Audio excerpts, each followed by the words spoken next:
Halina at mag-aral ng kasaysayan. Tara, samahan ninyo ako.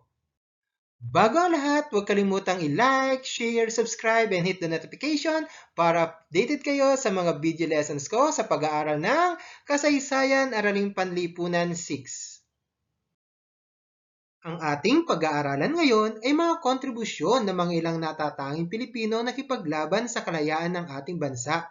Kilalanin natin sila at kunin ang mga gandang katangian, ang mga mabubuti nilang hangarin para sa ating bansa. Bago ang lahat, simulan natin ito sa pamamagitan ng ating balik-aral. Ano ang naging udyat ng simula ng digmaang Pilipino-Amerikano? Magaling! Ito ang unang putok sa panulukan ng Silensyo at Sosiego, Santa Mesa, Manila. Sino ang matapang na pinuno ng hukbong Pilipino na namuno sa labanan sa Maynila laban sa mga Amerikano?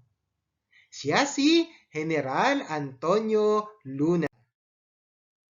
Sino naman ang tinaguriang The Boy General at bayani ng Pasong Tirad? General Gregorio del Pilar. Ang galing! Kasunduan na nagtakda na kinikilala ng sultan ang kapangyarihan ng Estados Unidos sa buong kapuluan ng Sulu, iginalang ang karapatan at hindi pinakialaman ang relihiyon ng mga Moro. Ano ito? Ang kasunduang Bates. Isa ito sa pinakamalaking pagkatalo ng US sa digmaang Pilipino-Amerikano at bilang ganti ay inatasan ni General Jacob Smith ang mga tropa niya na patayin ang kahit sinong taga-Samar na nasa edad 10 taong pataas at pagkuha sa 3 kampana bilang war trophy. Ito ay ang Balanggiga Massacre na may marami tayong matutunan sa ating aralin ngayon. Handa na ba kayo? Ating alamin, ano ba ang mga ginawa ng mga bayani upang makamit natin ang kalayaan? May mga humingi ng pagbabago sa mapayapang pamamaraan? May mga nagtatag ng kilusan o samahan? May mga naging tagapamagitan at tagapayo? May mga gumamit ng armas at nakipaglaban? May mga nagbigay ng serbisyo o pagkalinga? Tara, samahan niyo ako na kilalanin ang mga ito. Sino kaya ang nasa larawan? Si Lapu-Lapu? Si Jose Rizal? Marcelo H. del Pilar? Graciano Lopez Haina? Andres Bonifacio? Emilio Jacinto? Juan Luna? Gregorio del Pilar? Antonio Luna? Diego Silang? Ang kanyang asawa na si Gabriela Silang? Melchora Aquino? Emilio Aguinaldo? At Apolinario Mabini. Alam kong kilala nyo na sila, pero dagdagan pa natin ang inyong kaalaman sa kanila at ang mga general na nakipaglaban sa himagsikang Pilipino-Amerikano at Espanya-Pilipinas.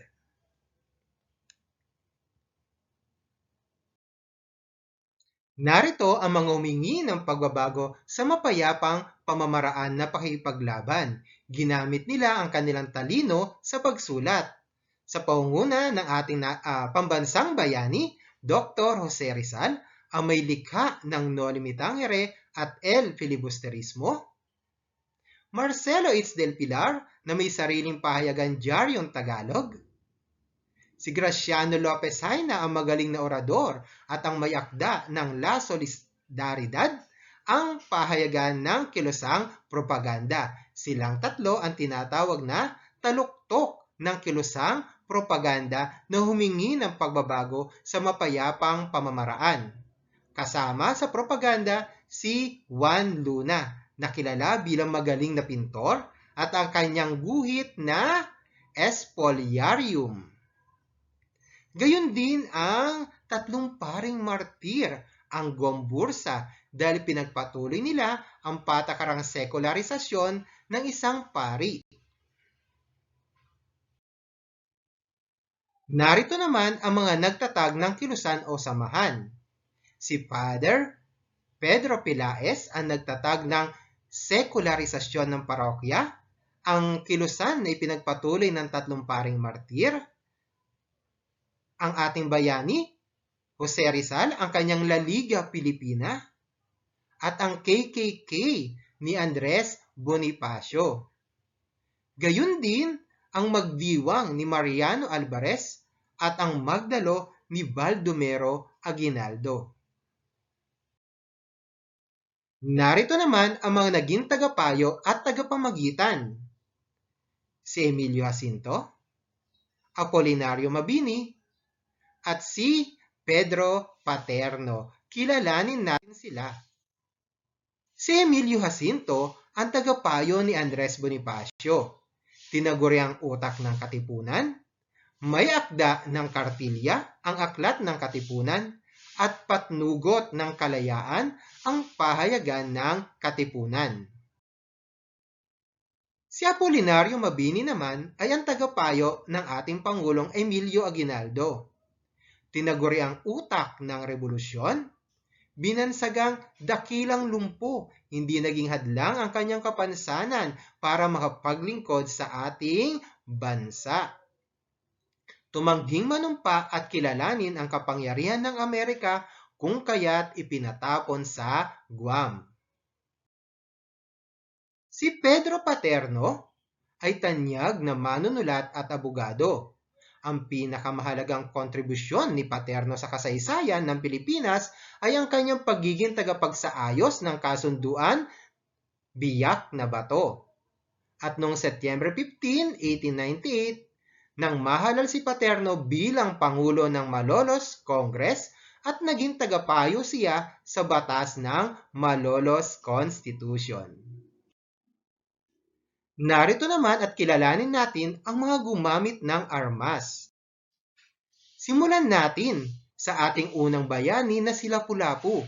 Si Lapu-Lapu ay tinuring na isa sa pinakadakilang figura ng sinaunang kasaysayan ng Pilipinas. Si Lapu-Lapu from 1491 hanggang 1542 ay kilala rin sa pangalan na Kolipulaco, ang bayani at dato ng Mactan at manlulupig ni Magellan. Ay inilarawan bilang istrikto, matalino at hindi nagpapatinag. Kinikilala si Lapu-Lapu bilang unang Pilipinong nagtanggol sa kalayaan laban sa mga Espanyol at unang bayani ng bansa. Diego at Gabriela Silang. Si Diego Silang ay bayani ng Ilocos, isang mahusay na pinuno at disiplinadong militar at tinaguriang liberator ng Ilocos. Sa edad na 32, si Diego Silang ay binawian ng buhay. Ipinagpatuloy ng kanyang asawa na si Gabriela Silang ang kanyang laban. Si Francisco Dagohoy, ang bayani ng Bohol na namuno sa pag-aalsa laban sa mga Espanyol mula 1744 hanggang 1829, ang pinakamatagal na himagsikan sa kasaysayan ng Pilipinas. Tinalikuran niya ang simbahan at nagtatag na kilusan laban sa mga Espanyol dahil sa pagtanggi ng simbahan na bigyan ng Kristiyanong libing ang kanyang kapatid. At kilalang-kilala natin si Andres Bonifacio, ang kinilala bilang Supremo at ama ng himagsikang Pilipino o ng Katipunan, at tinatag niya ang KKK o ang Katipunan na isang lihim na lipunan na nakatuon sa pakikipaglaban sa mga Espanyol na sumakop sa ating bansa. Siya naman si General Emilio Aguinaldo, nakadigma sa himagsikan laban sa Espanya noong 1896 hanggang 1898 at Amerikano noon lamang 1898. Binansagang General Miyong na nagpahayag ng kasarinlan ng Pilipinas noong Hunyo 12, 1898. Miyembro ng Katipunan bilang tinyente at pagtagal ay naging general. Unang Pangulo ng Republika ng Pilipinas noong Enero 23, 1899. Siya naman si General Antonio Luna, nakipaglaban sa himagsikang laban sa Espanya, Commander-in-Chief sa panahon ng pamumuno ni Aguinaldo, pinangunahan ang pakikidigma laban sa mga Amerikano, pinakamagaling na general sa panahon ng Revolusyonaryong Pilipino, miyembro ng La Solidaridad noong panahon ng propaganda, at sumuong sa maigpit na laban sa La Loma, binansagang The Fiery General. Siya naman si General Gregorio del Pilar, pinakabatang general sa edad na 24. Lumaban sa himagsikan laban sa mga Amerikano, nagtungo sa Pasong Tirad kasama ang 60 na kawal upang ipagtanggol ang mga tumutungi sa ating Pangulo kay Aguinaldo, binansagang bayani ng Pasong Tirad, nanguna sa pag-atake sa kwartel ng Espanyol sa Paumbong at mahusay na general at tinaguriang King Leonidas ng Pilipinas. Kilala niyo yan? Siya si General Miguel Malvar, naging pinunong general ng Batangas, nakipaglaban sa himagsikan laban sa Espanya, senior officer siya na nakipaglaban sa Zapote Bridge laban sa Espanya, komandante general na nakipaglaban sa imperialismong Estados Unidos, kasama siyang ipinatapon sa Hong Kong nang malagdaan ang kasunduan ng Biak na Bato, at lumaban sa digmaang Pilipino-Amerikano, isa sa mga huling general na sumuko sa mga Amerikano. Sino naman ito? Siya si General Artemio Recarte. Lumaban sa himagsikan laban sa Espanyol, pinamunuan ang pag-atake sa kampo ng mga Espanyol sa San Francisco de Malabon, ipinatapon sa Hong Kong dahil sa pagtangging manumpa sa bandila ng Amerika, at nakilala sa tawag na Bibora. Nakita nyo, kahit talo na tayo, hindi pa rin sumusumpa ng katapatan ang mga bayaning Pilipino. Siya naman si Macario Sakay. Lumaban sa himagsikan laban sa Espanya at Amerika. Nagpatuloy ng pakikipaglaban kahit nahuli na si Emilio Aguinaldo. Hindi sila pinanghinaan ng loob. Kahit ang Pangulo, ang pinaka-leader natin, ay nahuli na ng mga Amerikano, patuloy pa rin ang pakikipaglaban ng ating mga general. Binansagang tulisan ng mga Amerikano, na italaga bilang Pangulo ng Dapitan isang seksyon sa Katipunan, at nagtatag at naging ama ng Republikang Tagalog sa bundukin ng Sierra Madre. Sino naman ito? Siya si General Vicente Lucban, pinamahalaan ng Samar at Leyte noong unang Republika ng Pilipinas, pinuno ng hukbong nakidigma laban sa mga Amerikano sa Timog Luzon, at namuno sa pakikidigma laban sa mga Amerikano sa Balanggiga, Samar, kung saan natalo ang mga Amerikano.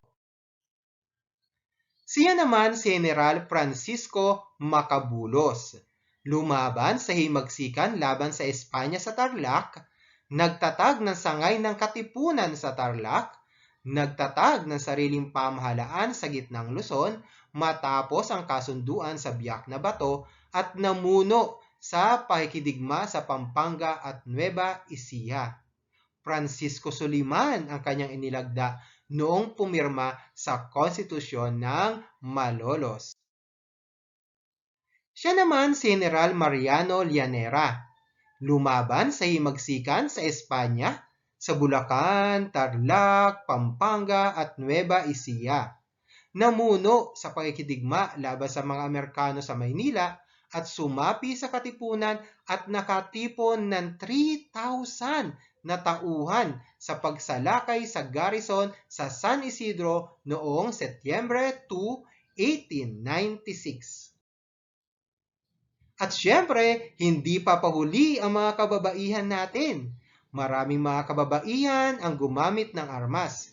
Isa na dyan si Teresa Magbanwa, ang Joan of Arc ng Visayas, Agweda Kahabagan, ang Joan of Arc ng Luzon, Gabriela Silang ng Ilocos, at Gregoria Montoya, ang Joan of Arc ng Cavite. Kita nyo, kahit mga babae ay talagang hindi nagpahuli para ipaglaban at ipagtanggol ang ating bansa.